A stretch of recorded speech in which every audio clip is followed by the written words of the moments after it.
हर मुश्किल का हल बन जाता तू ही है। उलझन भी मेरी हर पल सुलझाता तू ही है। मेरा तो बस श्याम सहारा तू ही है। किस किस का सहारा भगवान है? तो प्रेम से कहो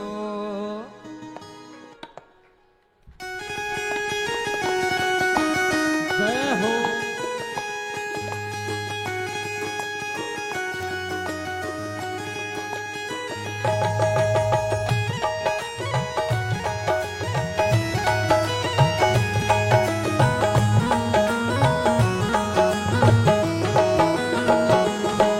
मेरी हर मुश्किल का हल बन जाता तू ही है। हर मुश्किल का हल बन जाता तू ही है। उलझन भी मेरी हर पल सुलझाता तू ही है। उलझन भी मेरी हर पल सुलझाता तू ही है। मेरा तो बस श्याम सहारा तू ही है।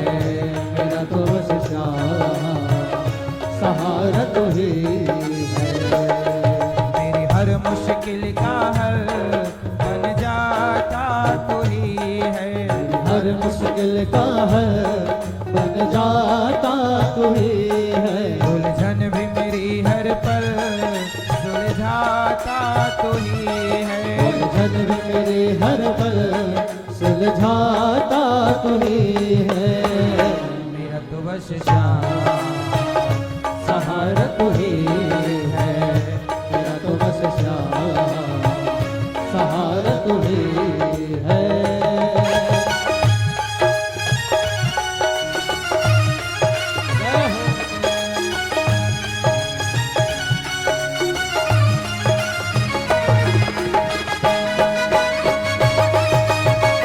हे हरि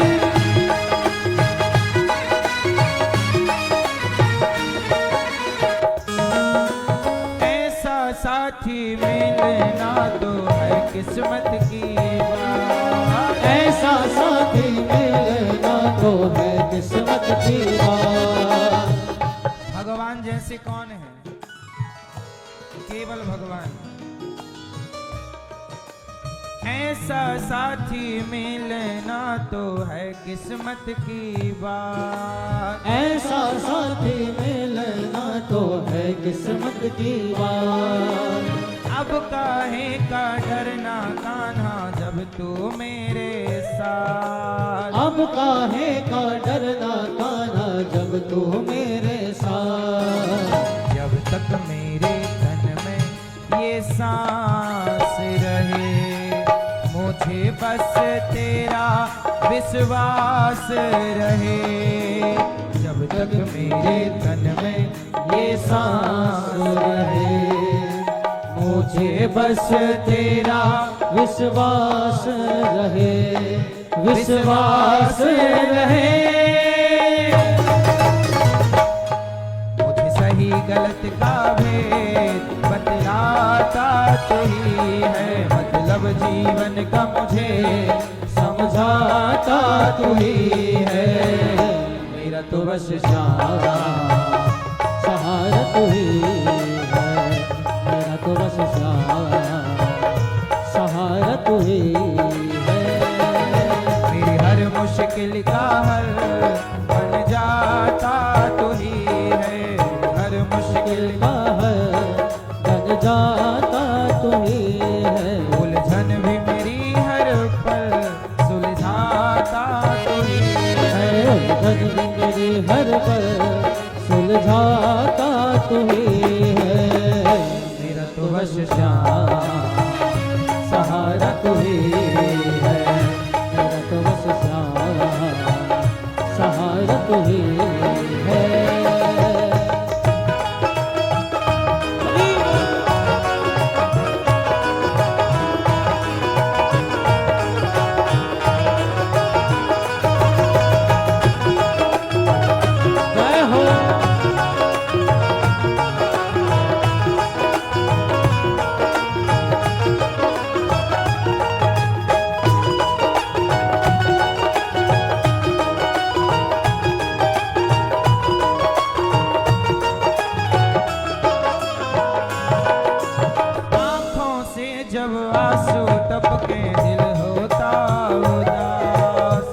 आँखों से जब आंसू टपके दिल होता उदास। साथ खड़ा तू हर पल मेरे होता है एहसास। साथ खड़ा तू हर पल मेरे होता है एहसास। इसलिए कहते हैं किसी और को साथी ना बनाओ। साथी कौन? भगवान।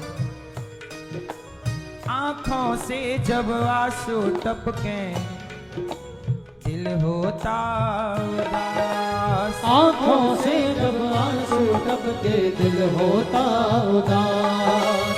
साथ खड़ा तू हर पल मेरे होता है एहसास। साथ खड़ा तू हर पल मेरे होता है एहसास। तू ही तो बचाए मेरी लाज सदा। तू ही तो बनाए मेरे काज सदा। तू ही तो बचाए मेरी लाज सदा। तू ही तो बनाए मेरे काज सदा। मेरे काज सदा। मेरे होठों की मुस्कान बन जाता तू ही है।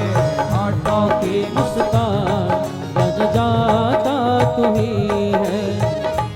मेरा तो बस श्याम सहारा तू ही है। मेरा तो बस सहारा तू ही है। हर मुश्किल का हल बन जाता तू ही है। मेरी हर मुश्किल का काबल बन जाता तू ही है। मेरा तो बस श्याम सहारा तू ही है। मेरा तो बस सहारा तू ही है।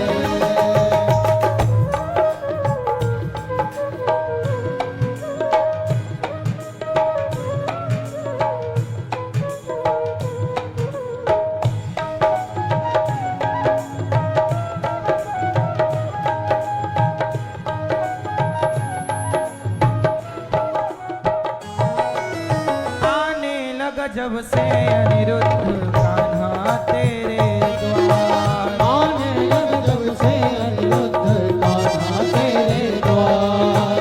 जिंदगी में छाई है अब तो खुशियाँ पार। हाँ जिंदगी में छाई है अब तो खुशियाँ पार। तू ही तो हमेशा एहसान करे मेरे दिल के पूरे अरमान करे। और तू ही तो हमेशा एहसान करे मेरे दिल का पूरा अरमान करे। अरमान करे। मुझे प्रेम का पाठ सदा पढ़ाता तू ही है। मेरी श्रद्धा भक्ति भाव बढ़ाता तू ही है। मेरा तो बस सहारा तू ही है। मेरा तो बस सहारा तू ही है। मेरी हर मुश्किल का हल बन जाता तू ही है। उलझन भी मेरी हर पल सुलझाता तू ही है। मेरा तो बस सहारा तू ही। मेरा तो बस सहारा तू ही है। मेरा तो बस सहारा तू ही है।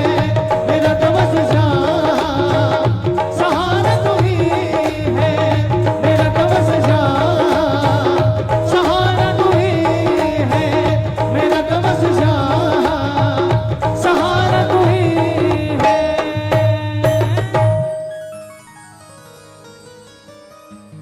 मेरी हर मुश्किल का हल बन जाता तू ही है। उलझन भी मेरी हर पल सुलझाता तू ही है। मेरा तो बस श्याम सहारा तू ही है। आपका सहारा कौन?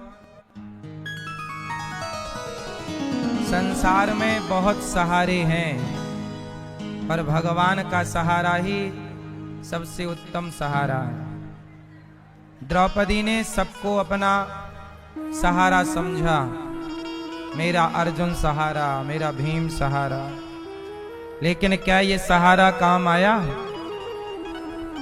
बोलो मेरी मां। आप कितना भी जगत का सहारा लो, कितने भी सहारे रहो जगत के, एक बात बताएं, यदि भगवान का सहारा है तो सब आपको सहारा देंगे, तो भगवान का आपको सहारा नहीं है तो आपको कौन सहारा देगा? एक चौपाई यहां पर आप समझ लो, जा पर कृपा राम की होई, बोलो जा पर कृपा, ता पर कृपा करें सब कोई। क्या अर्थ निकला इसका? मैया जा पर कृपा राम की होई, ता पर कृपा करें सब। क्या मतलब हुआ इसका?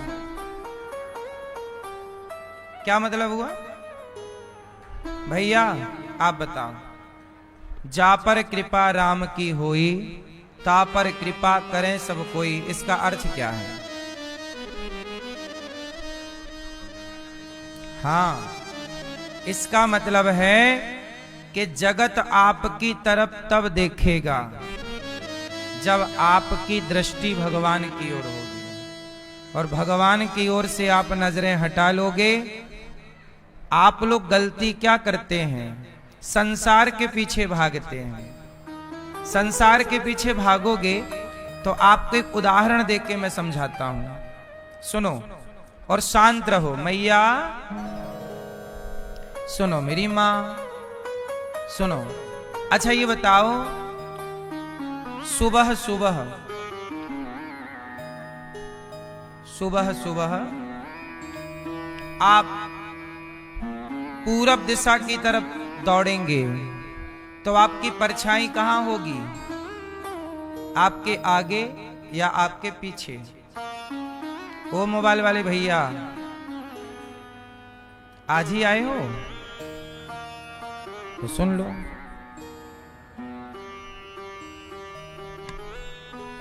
जब पूरब दिशा की ओर भागेंगे, आप चलेंगे, तो आपकी परछाई आपके आगे होगी कि पीछे? बताओ है?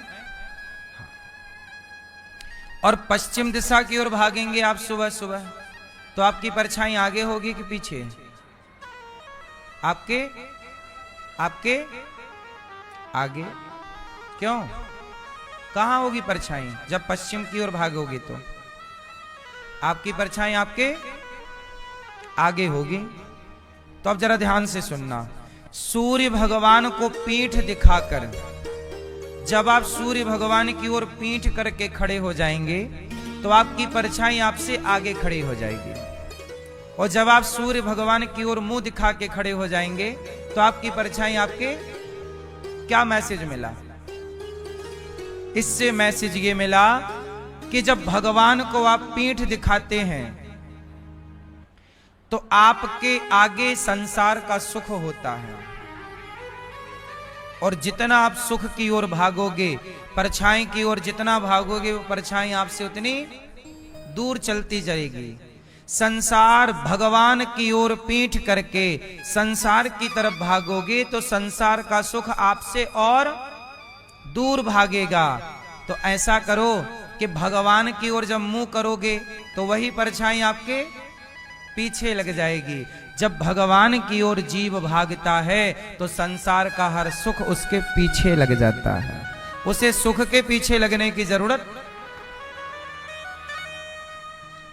सुदामा जी भगवान के पीछे भागे तो सुख उनके पीछे भागा, विभीषण राम के पीछे भागे तो लंका का राज्य उनके पीछे भागा। बोलो हाँ। सुग्रीव राम के पीछे भागे तो किष्किंधा का शासन उनके पीछे भागा, और जब तक राम से विमुख होके भागते रहे तो सुग्रीव और विभीषण दोनों लात खाते रहे। बोलो हाँ। इसलिए भगवान को पीठ दिखा के नहीं, सन्मुख हो ही जीव मोहि जबहि, जन्म कोटि अघनासहि तबहि, मामेकम शरणम ब्रज। भगवान कहते हैं जब आप मेरे सन्मुख आते हैं, सामने आते हैं, तो संसार का सुख आपके पीछे पीछे चलता है। तो जा पर कृपा राम की होई, जिस पर कृपा राम करेंगे उस पर सारा संसार, सारे देवता कृपा करेंगे। इसलिए आपको एक को रिझाना है। किसे रिझाना है? एक को। और आप लोग किसे रिझाते हैं? कोई नेताजी को रिझा रहा है, कोई अफसर को रिझा रहा है, कोई पड़ोसन को रिझाने में लगा है, कोई गर्लफ्रेंड को रिझा रहा है, कोई बॉयफ्रेंड को रिझा रहा है। रिझाओ तुम इन्हीं को, इनको रिझाओगे तो कुछ ना पाओगे। चमड़ी का सुख पाने के लिए तुम रिझाते रहते हो जगत को, दौलत का सुख पाने के लिए रिझाते रहते हो, लेकिन भगवान तुम्हें जो दे सकते हैं वो संसार का कोई व्यक्ति नहीं दे सकता। इसलिए भगवान का आनंद लो, भगवान के पीछे भागो। संसार के पीछे भाग चुके आप लोग, अब भाग ही तो चुके, बाल पक गए कुछ लोगों के भागते भागते। क्या पाए बताओ? बाल सफेद हो गए भागते भागते जगत के पीछे, क्या पा गए? इसलिए हमारे परीक्षित बने श्री गिरिजा शंकर भारद्वाज जी और श्रीमती राम खिलौनी भारद्वाज जी, आप देखो जगत के पीछे नहीं, जगन्नाथ के पीछे भाग रहे हैं, भगवान के पीछे भाग रहे हैं। इसलिए जब ये भगवान के पीछे भागे तो सारा परिवार इनके पीछे पीछे भागता हुआ वृंदावन आ गया। और देखो आप सामने बैठे हो, किसके? भगवान के। जब आप सामने होते हैं भगवान के तो आपकी परछाई आपके, मतलब संसार का सुख आपके पीछे होता है। आप इस तरफ मुंह करके बैठे हैं तो आप सबसे आगे हैं। अब आप उस तरफ मुंह करके बैठ जाइए तो आप ही सबसे पीछे हो जाएंगे। बोलो हाँ, सही है। मुंह इस तरफ है भगवान की ओर तो आप सबसे आगे हैं, और मुंह पीछे की तरफ कर लो तो आप सबसे पीछे हो जाएंगे। यही है, सबसे आगे वही होगा जिसका मुख भगवान की ओर है। इसलिए कहता हूं भगवान को देखते रहो। भीम भैया का जरासंध से युद्ध हुआ। किससे युद्ध हुआ? अच्छा, जरासंध को मारे, वो मर ही नहीं रहा, बार बार मारे, फाड़ देते भीम भैया उसे दो भाग में, वो फिर जुड़ जाता। बड़ा समस्या, मरे कैसे? भीम भैया बोले अब मैं जा रहा हूं, अपना झोला उठाए भीम भैया जाने लगे। भगवान बोले कहां जा रहे हो? बोले हमारी खूब पिटाई करता है जरासंध, आप तो बैठे बैठे आनंद लेते हो, अब पिटा नहीं जाता, बहुत मारता है। जरासंध इतना बलवान था कि भीम भैया को पानी पिला दिया। भीम भैया अपना झोला टांगे जाने लगे। भगवान बोले एक दिन और रुक जाओ, कल का युद्ध जब करना तो जरा मेरी तरफ देखते हुए करना। कल का युद्ध करना तो किसकी ओर देखना? मैया, किसकी ओर देखना? भगवान बोले मेरी तरफ। अच्छा ठीक है। 28वें दिन का युद्ध स्टार्ट हुआ, जरासंध और भीम भैया का युद्ध हुआ। तो भीम भैया की फिर पिटाई चालू, जरासंध मारे। अब भीम भैया ने कन्हैया की तरफ देखा तो कन्हैया ने इशारा किया, एक तिनका उठाया और तिनके को बीच से फाड़ा और उसका एक भाग इस तरफ एक भाग इस तरफ कर दिया, इशारे कर दिए। भीम भैया समझ गए, जरासंध को फाड़ा और फाड़ के वो यूं ही फेंक देते तो जुड़ जाता। अब की बार फाड़ करके उसका एक अंग दूसरे अंग के पीछे और दूसरा अंग इस अंग के बीच ऐसे कर दिया। समझ गए आप?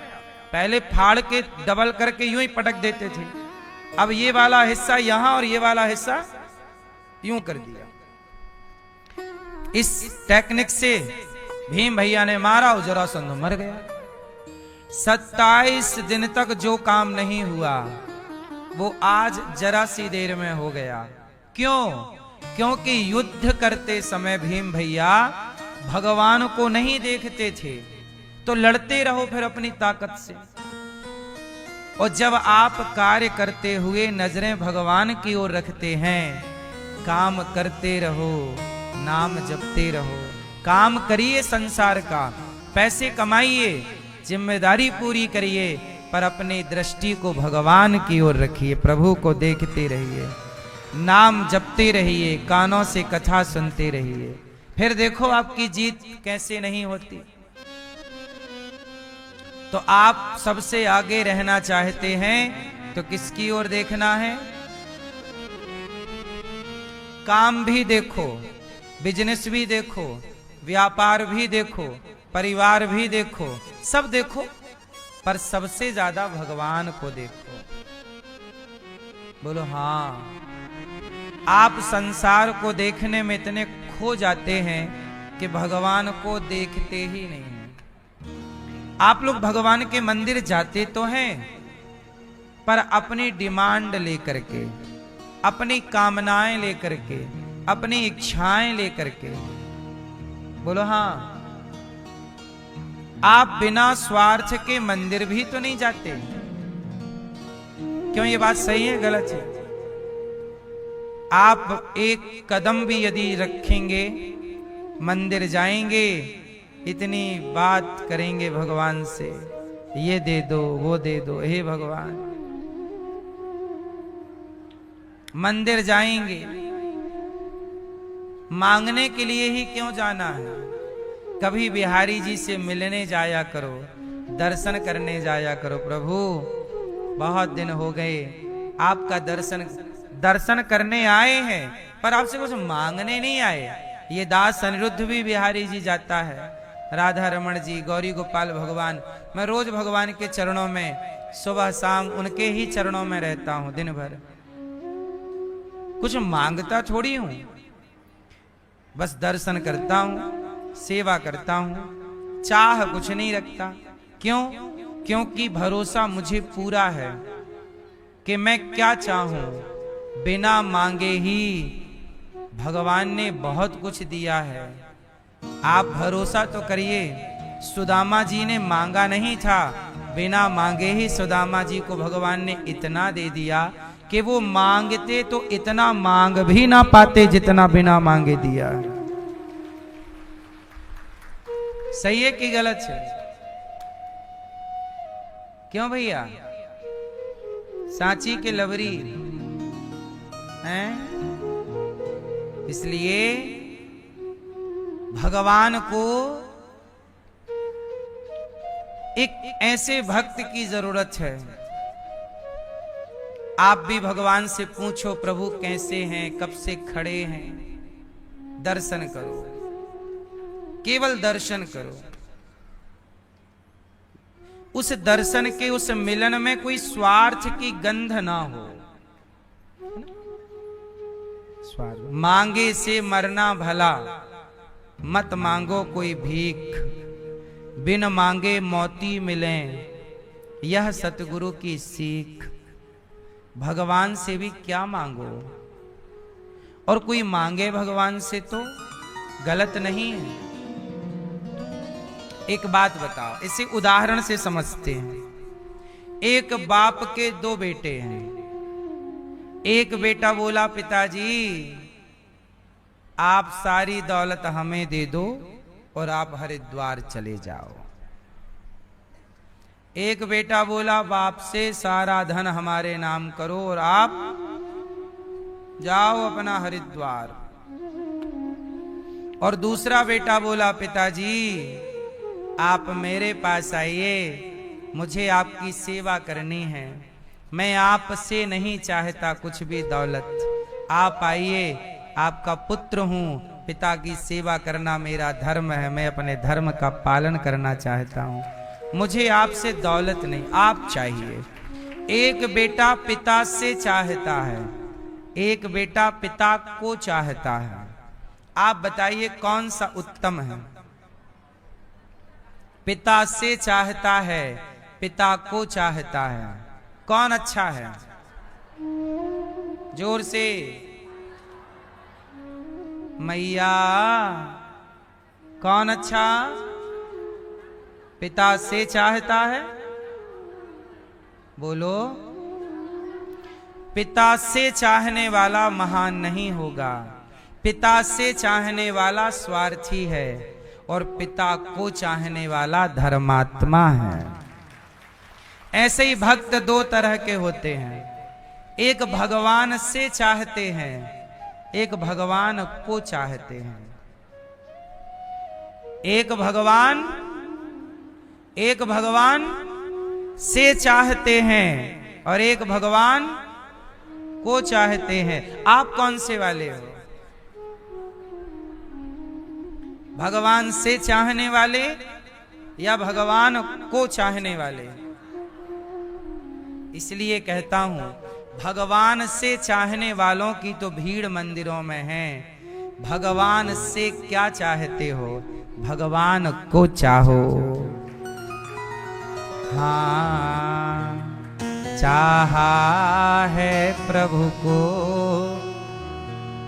चाहेंगे हरदम, मर के भी प्रभु से ये प्यार न होगा कम। चाहा है प्रभु को, चाहेंगे हरदम, मर के भी तुमको ना भूलेंगे कभी हम। तेरी याद में रहते हैं, तेरा नाम भी जपते हैं, तेरी याद में रहते हैं, तेरा नाम भी जपते हैं। चाहा है प्रभु को, चाहेंगे हरदम, मर के भी तुमसे मेरा प्रेम न होगा कम। भगवान से प्रेम करो। क्या करो? कैसा प्रेम? जिस प्रेम में कोई स्वार्थ ना हो। क्या ना हो?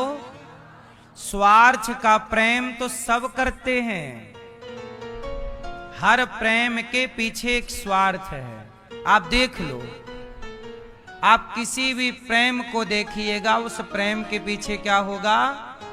स्वार्थ। पर मीरा ने प्रेम किया, चांदी की दीवार को तोड़ा, मीरा ने घर छोड़ दिया, एक धनवान की बेटी ने गिरधर से नाता जोड़ लिया। चांदी की दीवार को तोड़ा, मीरा ने घर छोड़ दिया, एक धनवान की बेटी ने गिरधर से नाता जोड़ दिया। मीराबाई का प्रेम है, क्या स्वार्थ है कि हमें बेटा दे दो, दौलत दे दो, ये दे दो, वो दे दो? बोलो, मीरा का प्रेम निस्वार्थ, इसलिए निश्चल प्रेम अमर है। क्या मीरा का प्रेम मर गया? बोलो, जब तक धरती रहेगी तब तक मीरा का प्रेम जीवित रहेगा और मीरा जीवित रहेगी। प्रेम यदि निश्चल है तो मरता नहीं। वह प्रेम मरता है जिस प्रेम में स्वार्थ होता है। भरत जी का प्रेम क्या मर गया?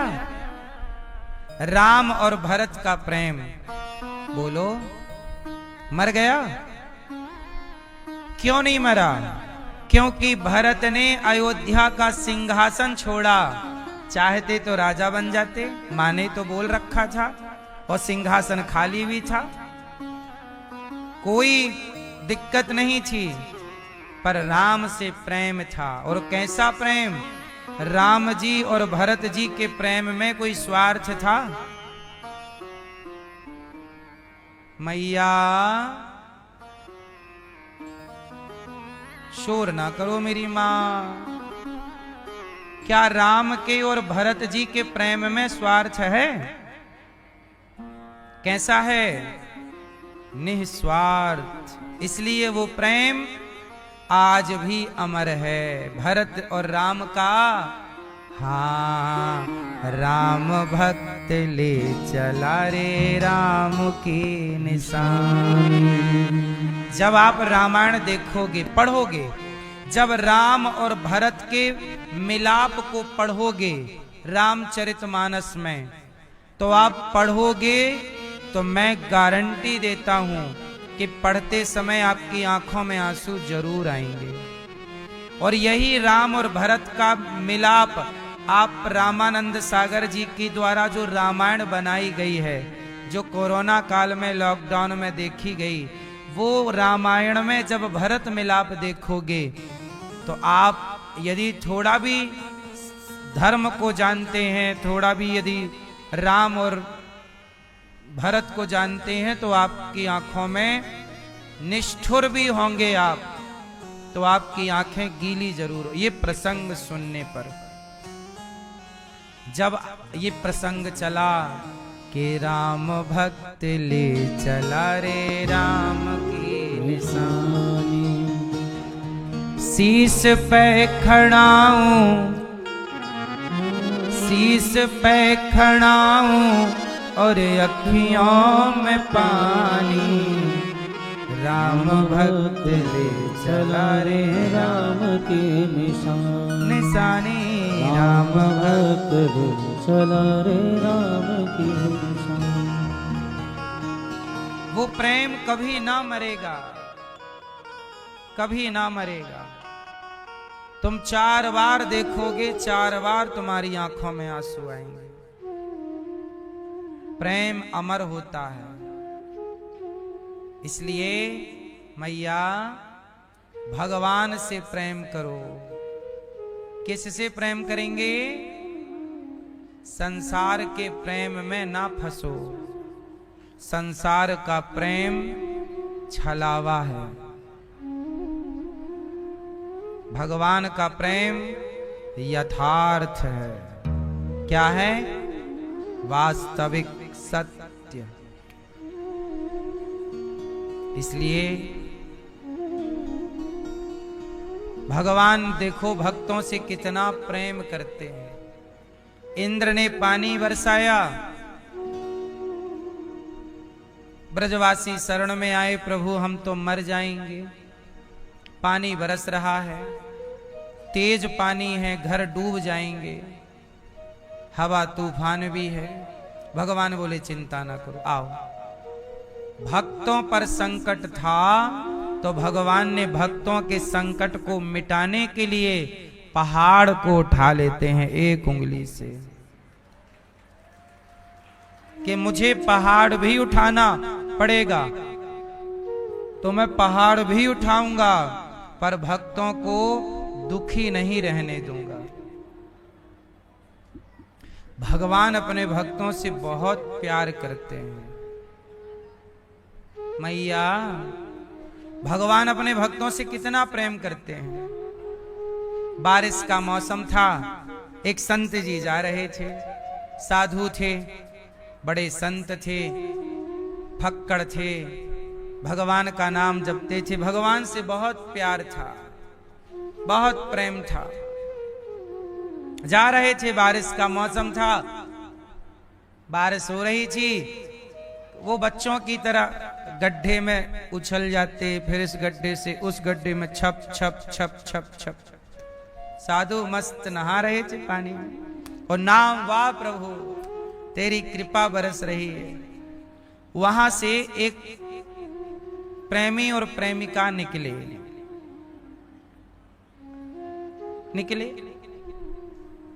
अब वो छाता लगा के कोई जा रहा था बगल से, प्रेमी और प्रेमिका जा रहे थे, और साधु जी अपनी मस्ती में गड्ढे में छप, फिर दूसरे गड्ढे में छप।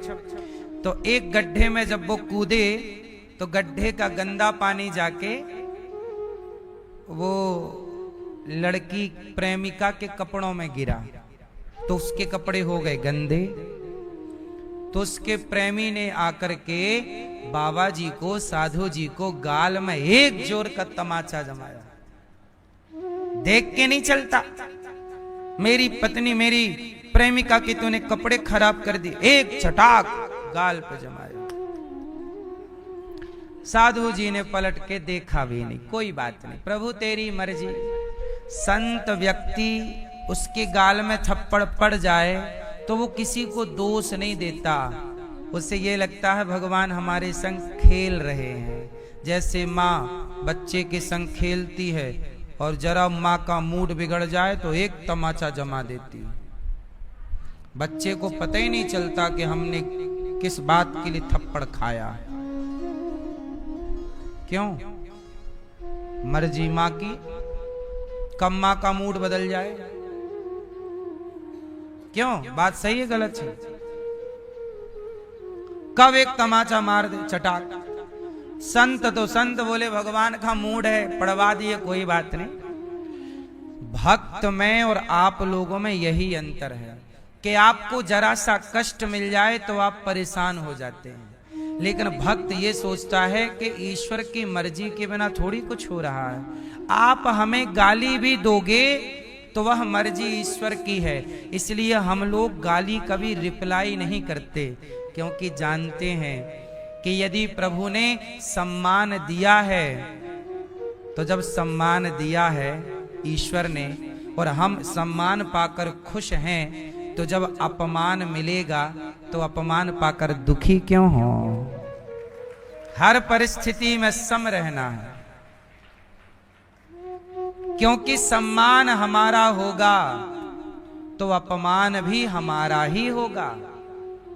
यदि सम्मान का मजा लिया है आपने तो अपमान का भी आपको ही लेना पड़ेगा। बोलो हाँ। लेकिन आप लोग जब सम्मान मिलता है बहुत खुश होते हैं, और अपमान मिलने पर आप देखो आग बबूला हो जाते हैं। दोनों ही ईश्वर की कृपा है, दोनों ही ईश्वर की। भागवत जी में एक बार प्रसाद ककड़ी का बांटा गया, तो भक्त लोग ककड़ी का प्रसाद लेकर चले। एक भक्त को कड़वी सी ककड़ी मिल गई, तो जरा सा खाया और थू थू थू थू थू थू थू थूक दिया और ककड़ी भी फेंक दी।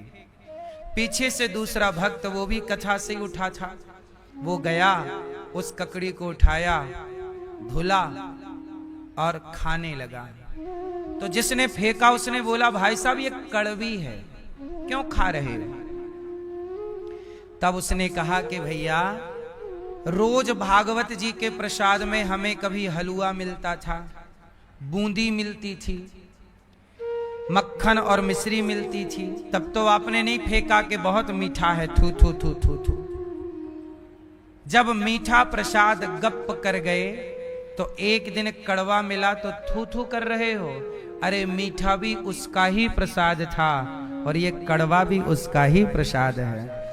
यदि 6 दिन मीठा खाए हो और एक दिन कड़वा खाना पड़े तो उसमें थू क्या है? जीवन में इतना सुख मिला, किसी समय थोड़ा विपत्ति मिल गई, दुख मिल गया, तो घबराते क्यों हो? यदि सुख उसका दिया था तो दुख भी उसी का प्रसाद है। आप लोग मीठा मीठा करते हो गप और कड़वा कड़वा थू, इसलिए आप परेशान हो। साधु जी को एक थप्पड़ मारा उस प्रेमी ने कि तूने मेरी प्रेमिका के कपड़े गंदे कर दिए। साधु जी ने कोई जवाब नहीं दिया। वाह प्रभु की माया। वो चलते गए, वो अपनी मस्ती में छप छप खेल रहे। अब इसने मार दिया। अब ये आदमी अपने घर गया अपनी प्रेमिका को लेके, और लेकर के घर गया, प्रेमिका को बिठाया, और ये घर की सीढ़ी चढ़ रहा था ऊपर जाने के लिए। सीढ़ी से इसका पांव फिसल गया, और पांव फिसला तो सर के बल नीचे गिरा और इसके सिर से खून बहने लगा। अब लो भैया, वो लड़की समझ गई कि इसने में साधु जी को मारा, लगता है संत जी ने शाप दे दिया, लगता है संत जी के कारण इसका सिर फट गया और ये तड़प रहा है, मरने की बहुत करीब पहुंच गया। अब वो लड़की तुरंत दौड़ी गई। उसी रास्ते पर गई तो वो साधु जी उसी रास्ते पर आगे जा रहे थे मस्ती से। लड़की गई और साधु जी के चरणों में गिर पड़ी। साधु जी के चरणों में गिरकर बोली, महाराज मेरे प्रेमी को, मेरे होने वाले पति को माफ कर दीजिए। आपको उसने एक तमाचा मारा और वो गिर गया सीढ़ी से, चोट लग गई है, मर रहा है, आप उसे माफ कर दो। मुझे पता है कि आपको थप्पड़ मारा उसी का ये दंड है उसे।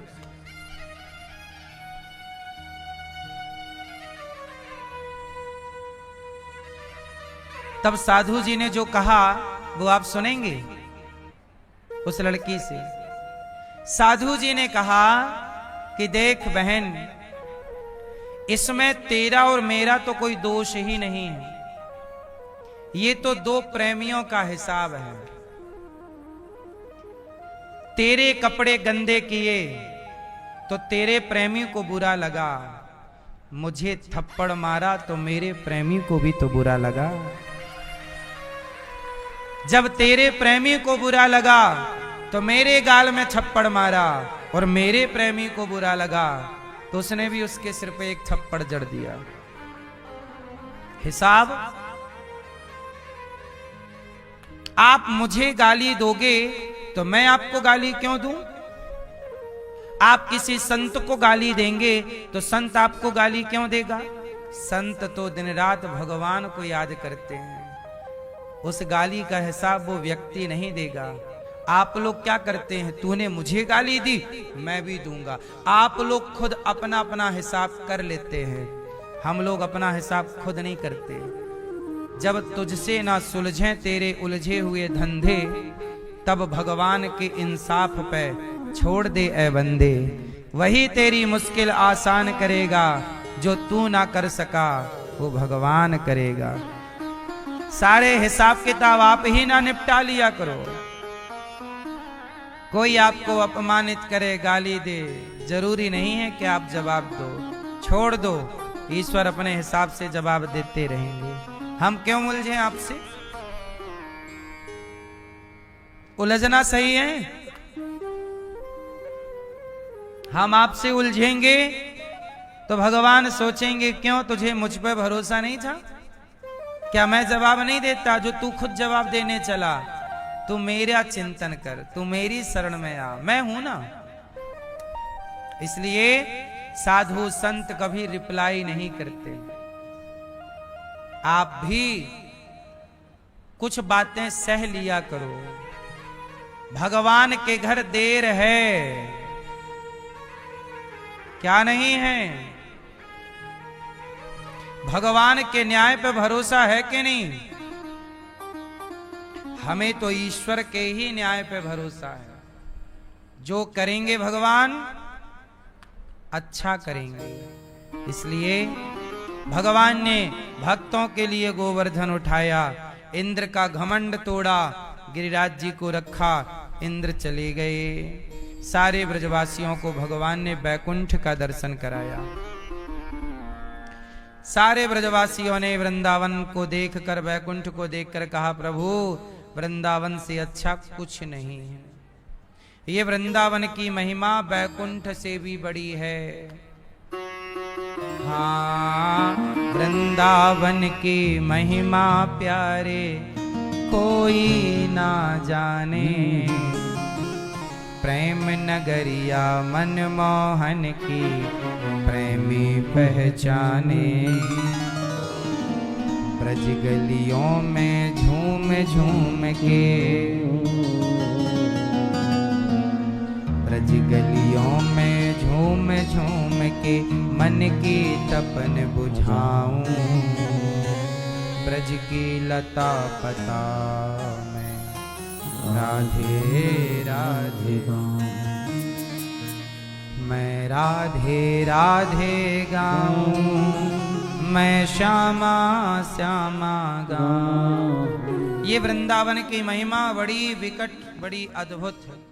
इसलिए धन्यम वृंदावनम तेना भक्तिर नृत्यति यत्र चा। धन्य है ये वृंदावन जहां भक्ति महारानी ताता थैया करके नाचती हैं। क्या करती हैं? वृंदावन में कौन नाचता है? भक्ति। कौन नाचता है मेरी माँ? मैया। कौन नाचता है? यहाँ की धरती धरा बड़ी अद्भुत है। आज भगवान ने यमुना के पुलिन तट पर खड़े होकर के सब ब्रजवासी बैकुंठ वृंदावन आए, बांसुरी बजाई। भगवान क्या बजाते हैं?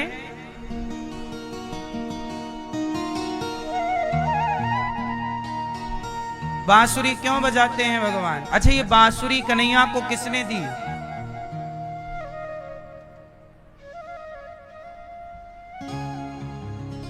मैया।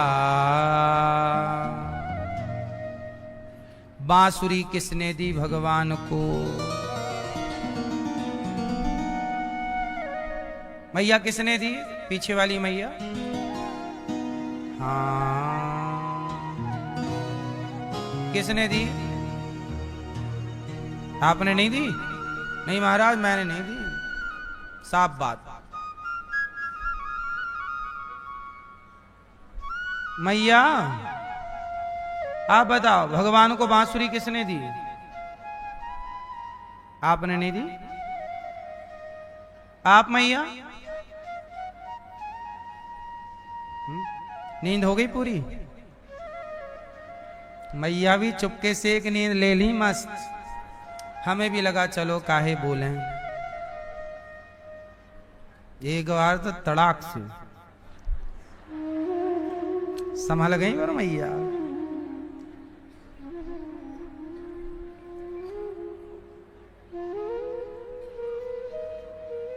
हाँ जिंदाबाद। हाँ बोलो। हैं? कन्हैया को बांसुरी किसने दी? कन्हैया को बांसुरी दी भगवान शिव ने। किसने दी? शिवोहम, शिव। शिव जी ने बांसुरी दी, और केवल दी नहीं, शंकर जी ही बांसुरी बन करके। ये बांसुरी कौन है? शंकर जी ने बांसुरी का अवतार धारण कर लिया। ये बांसुरी शिव ही है। वंशस्थु भगवान रुद्र। बांसुरी कौन है? शिव। शंकर जी भगवान के बिना रहते नहीं। अब कई लोग कहते हैं महाराज, हम पहले ओम नमः शिवाय ओम नमः शिवाय जपते थे, अब हम श्रीमन नारायण जपें कि राधा राधा राधा राधा जपें? क्योंकि हम पहले ओम नमः शिवाय जपते थे। तो भक्त लोग कंफ्यूज हो जाते हैं कि हम कहीं श्रीमन नारायण जपने लग जाएं, राधा राधा जपने लग जाएं, तो कहीं शंकर जी नाराज ना हो जाएं, क्योंकि हम वही जपे हैं अभी तक, शिव ही शिव जपे हैं। ओम नमः शिवाय, ओम नमः। मैया, ओ पीली मैया, काहे खड़ी हो मेरी मां?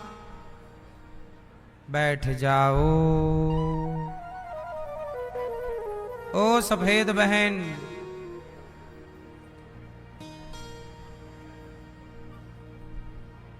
ओ घोचूलाल, काहे खड़े हो बीचों बीच?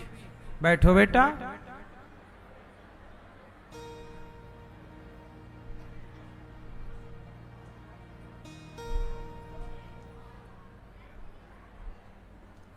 सुनो, क्या कह रहे थे हम? घोचूलाल ने भुला दिया है। शंकर जी क्या बन गए? और बन ही नहीं गए, कन्हैया के कर कमलों में आ गए। ओम नमः शिवाय जपें कि राधा राधा नारायण नारायण जपें? सुनो, भगवान शंकर किसका नाम जपते हैं? जब काशी में कोई मरता है तो उसकी मुक्ति होती है, सुना होगा आपने। काशी में मरने वाले की क्या हो जाती है? अच्छा, काशी में मुक्ति तो होती है।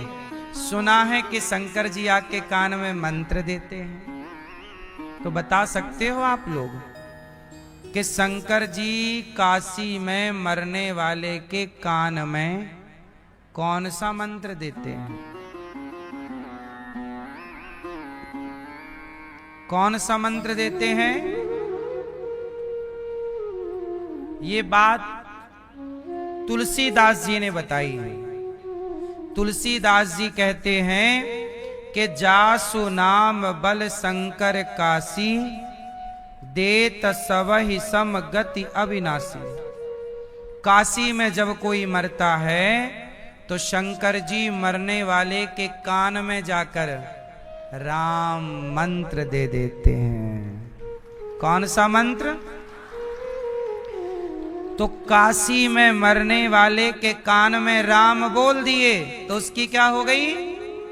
हाँ, तो शंकर जी भी राम राम जपते हैं, कृष्ण कृष्ण जपते हैं, हरि हरि जपते हैं, नारायण श्रीमन नारायण जपते हैं। तो शंकर जी का मंत्र जपते थे। जब शिव का जाप कर लोगे, शिव की भक्ति कर लोगे, तब ही भगवान श्रीमन नारायण की भक्ति प्राप्त होगी। बिना शिव की कृपा के भगवान कृष्ण की, राम की, श्रीमन नारायण की भक्ति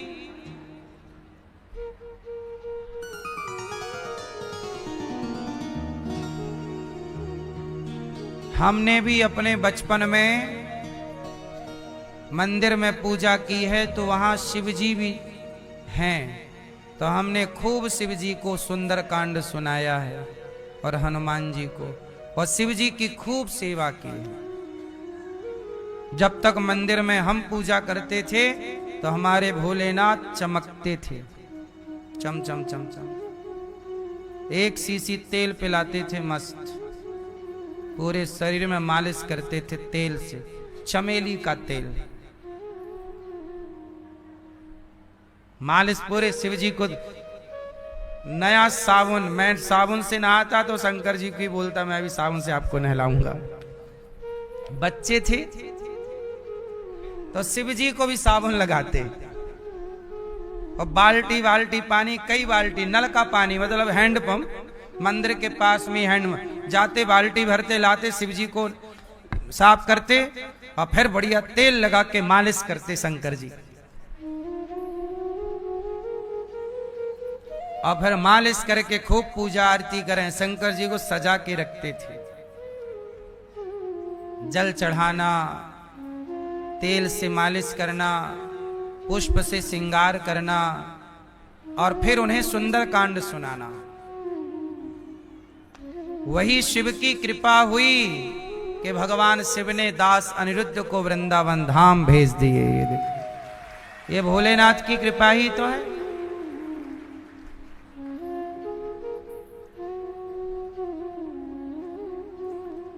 जब आप निष्ठा से अपना काम करते हैं, हम लोग बचपन में मंदिर के पुजारी थे। जिस मंदिर की पूजा हम लोग बचपन से करते थे, समय से पूजा करना, समय से भोग लगाना। 6 बजे सवेरे मैं पूजा करके मंदिर से बाहर आ जाता था। 4 बजे मंदिर में 4:30 बजे में 4 बजे उठ जाता था। ये तब की बात है जब मैं 12-14 साल का था। ये दास 4 बजे उठ करके बिना किसी के कहे, पिताजी ने एक बार आज्ञा दे दी कि मंदिर की पूजा तुम्हें करनी है जी। फिर दोबारा पिताजी को बोलना नहीं पड़ा। 4 बजे उठना, जाके नल में नहाना, साफ खुद को शौच आचार से मुक्त करके स्नान करना और फिर शिवजी को नहलाना। भगवान राधा कृष्ण भगवान थे, हनुमान जी, सब परिवार, सबकी सेवा करना और बढ़िया सुंदर कांड का पाठ, हनुमान चालीसा का पाठ सुनाना। और 6 बजे सवेरे तो मैं पूजा करके पाठ करके मंदिर से बाहर ताला लगा के आ जाऊं और 6 बजे थोड़ा सा कुछ खा के और 6:15 6:30 बजे गैया चराने चला जाता और 8:30 बजे तक 9 बजे तक गैया चराता और गैया चरा के आता, गैया बांधता और तैयार होके स्कूल चला जाता। स्कूल जाके स्कूल में पढ़ के 4 बजे छुट्टी होती, 4:30 बजे तक साइकिल से घर आता। शाम को जाता, चारा काट के लाता, चारा काटता और चारा गैया को खिलाता। वो गौ सेवा, वो भगवान की सेवा। तब मैं सेवा तो करता था, लेकिन उस समय मेरे मन में कोई भी काम, 12-14 साल के लड़के बच्चे के अंदर क्या कामना होगी बताइए। वो मेरे पिता की आज्ञा थी कि पूजा करनी है, सो करते थे। अब उससे मिलना क्या है, क्यों करनी है, कोई कामना, कोई भगवान से भी कुछ मांगा जाता है, ये भी नहीं पता था उस समय। सच बताऊं मैं, नहीं पता था कि भगवान से भी कुछ मांगा। बस सेवा करते थे कस के, भोग लगाते थे, बिना भोग लगाए खाते नहीं थे। तो जो भगवान को भोग लगाते वही खाते। और ऐसे गौ सेवा की और भगवान जी की सेवा की। और मुझे बचपन में संतों की सेवा का बड़ा शौक था। कोई भी साधु मिल जाए, मैं साधुओं की पकड़ के घर ले आता और मैया से कहता कि संत आए हैं, चलो भोजन बनाओ। और भोजन बना के उनको खिलाते पिलाते। एक बार तो गजब हो गया, मैं 8 साधु घर में ले आया। और जब मैया के पास गया तो मैया ने कहा घर में कुछ नहीं है, तुम ले आए। अच्छा, हम लोग ही हम खुद भीख मांगते थे, घर में कुछ था नहीं। तो हम अपनी मौसी, मतलब गांव में ना अगल बगल के लोगों को चाची मौसी कहते हैं। गांव में यही ना परंपरा है, अगल बगल के लोगों को क्या बोलते हैं, मौसी, चाची, बुआ। तो हम मौसी के घर से आटा ले आए, मौसी आटा दो जरा। गांव में चलता है आटा वगैरह एक दूसरे से ले आते हैं। तो आटा ले आए और हमारे घर में संत आ गए, मैं संतों को पकड़ के ले आया। वो जा रहे थे, संयोग से ऐसा हुआ कि मैं मंदिर में बैठा था, सड़क के किनारे मंदिर था। सवेरे सवेरे गांव में नहीं, मंदिरों में जाके बैठ जाते। गांव के लोग मंदिरों के पास बैठे रहते, सवेरे शाम नुक्कड़ पे बैठे रहते गांव में, मंदिरों में। तो गांव के लोग, सर्दियों का मौसम था, मंदिर में बैठे थे, सुबह का टाइम था, मैं भी बैठा था। सुबह नहीं, लगभग 11-12 बज रहे होंगे। मतलब खा पी के ना लोगों का नियम था, खा पी के थोड़ा टहलते तो मंदिरों में जाके गपशप करते। तो लगभग 11-12 बजे का टाइम था, हम लोग बैठे मंदिर में गपशप कर रहे थे। तो वहां पे ना कुछ संत लोग निकले। तो 11-12 बज रहे थे और वो टाइम भोजन का था। तो संतों ने वहां पूछा, अच्छा वहां बूढ़े लोग बैठे थे, तो संतों ने उनसे पूछा कि भाई साहब इस गांव में भोजन मिलेगा हमें? हम 8-10 साधु हैं, तो साधु हैं तो भोजन मिलेगा। तो गांव के माल गुजार लोग बैठे थे, मतलब बड़े लोग जिनके पास पैसा है, बड़ा जमींदार लोग। उन्होंने कुछ जवाब नहीं दिया।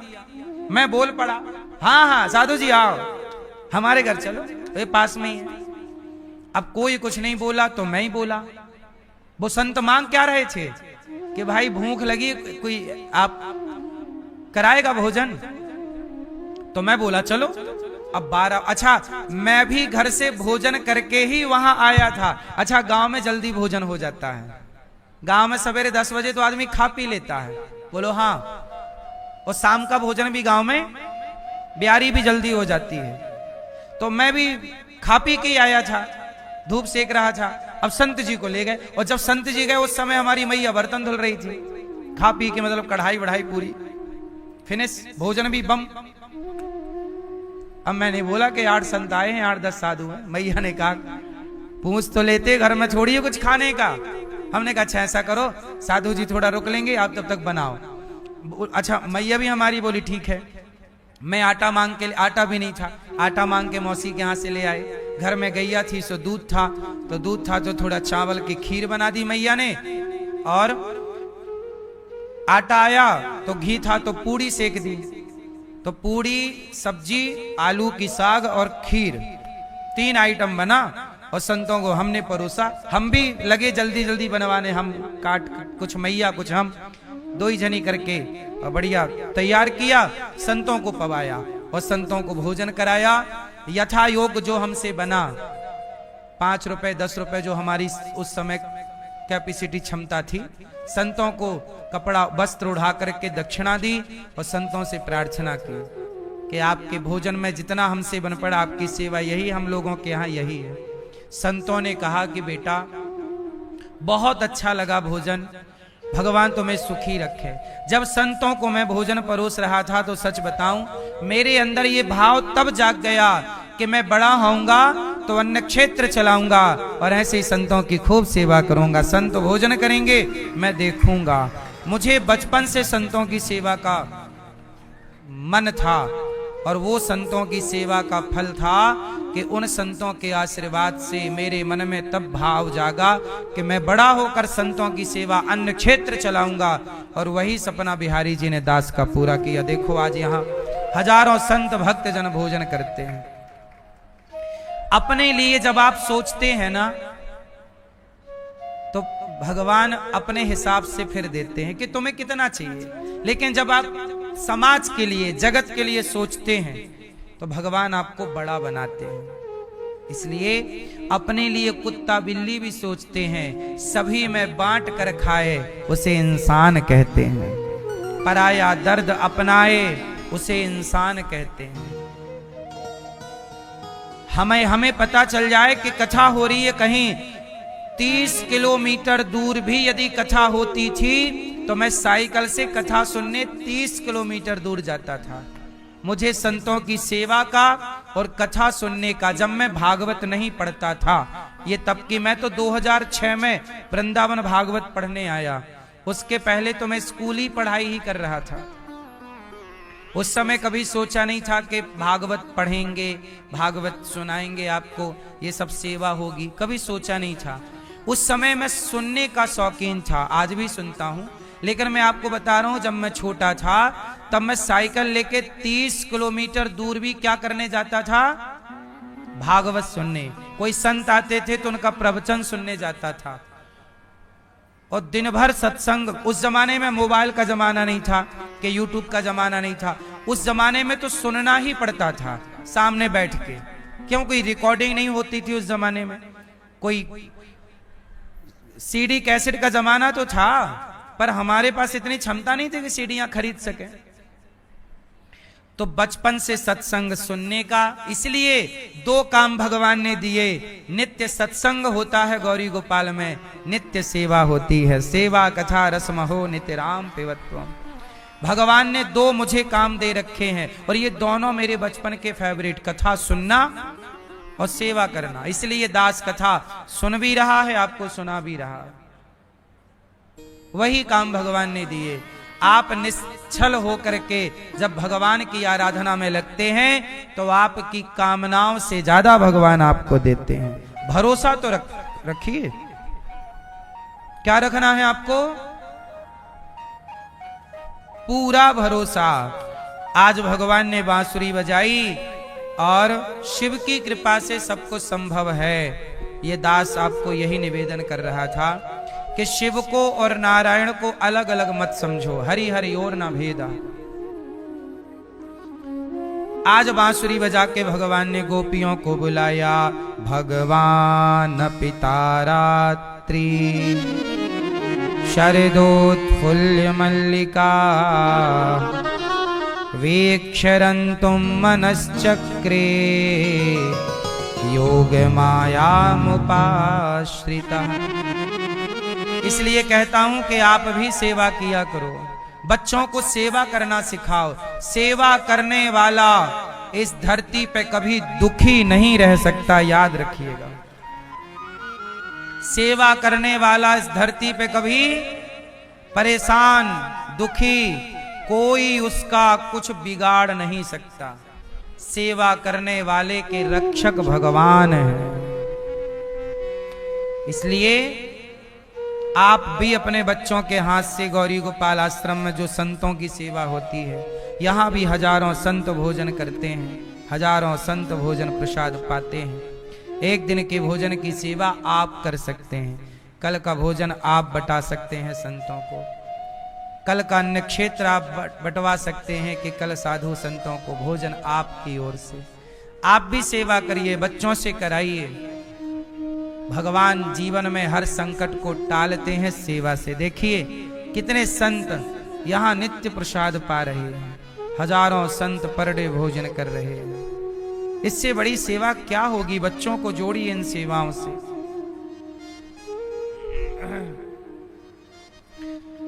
कहते हैं पानी बाढ़े नाव में, बोलो पानी बाढ़े।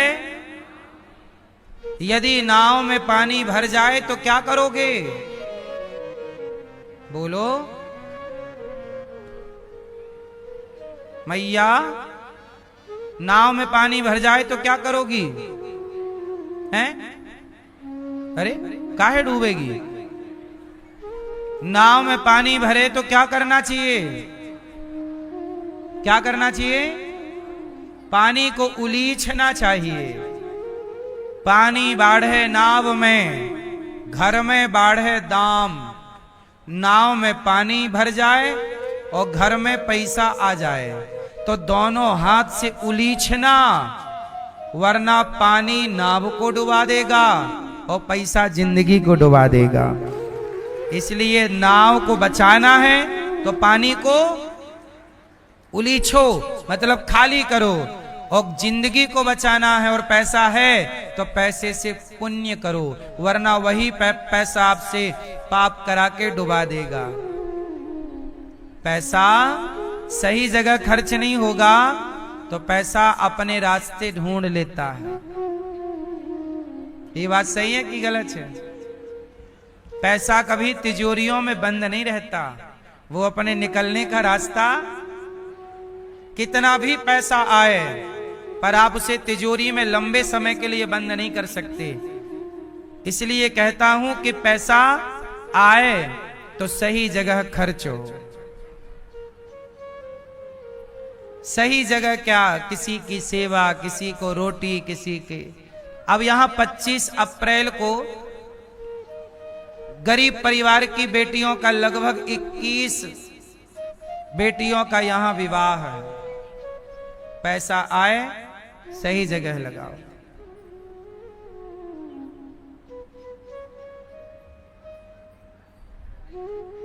आपको अपनी बेटी के लिए, अपनी बहू के लिए, अपनी पत्नी के लिए मंगलसूत्र बनवाने पड़ते हैं। एक ये दास अनिरुद्ध को जब गरीब यहाँ बेटियों का विवाह होता है तो जितनी बेटियों का विवाह है सारी बेटियों को मंगलसूत्र दिया जाता है। सबकी सेवा, पायल, मंगलसूत्र, बर्तन, मशीनें, सिलाई मशीन, बेड, कूलर इत्यादि चीज आप लोग अपने लिए सोचते हैं। ये दास हर समय सेवा के भाव को लेकर के चलता है। इसलिए आपसे निवेदन है कि आप भी जुड़ें और बच्चों को भी सेवा से लगाएं। फिर देखो कि आपके जीवन में तरक्की कितने गुना होती है। आजकल लोगों ने दान पुण्य करना छोड़ दिया, इसलिए जहां की तहां है। आज भगवान ने यमुना के तट पर बांसुरी बजाई, भगवान पिता रात्रि। आज वह रात्रि आ गई, गोपियों को इंतजार था इस रात्रि का। अधरों पे बांसुरी रखी, भगवान ने क्या रखी? बांसुरी रखी और बजाई। भगवान ने बजाई, बांसुरी बजाई। बंसी ओ बंसी, इतना बता तूने कौन सा पुण्य किया है, खुश होकर कान्हा ने तुझको हाथों में थाम लिया है। गोपियां बांसुरी से कह रही हैं, बंसी तूने कौन सा पुण्य किया कि जगत के पालनहार के हाथों में रहती है, उनकी अधरों से लगती है। कौन सा पुण्य तूने किया? बंसी बोलो ना, बंसी बोलो ना।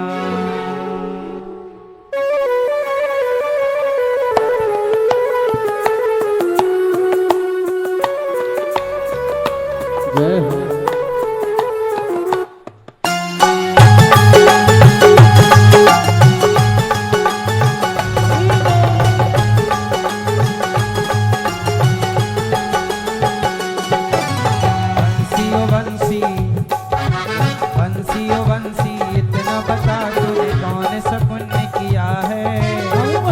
बंसी इतना बता तूने कौन सा पुण्य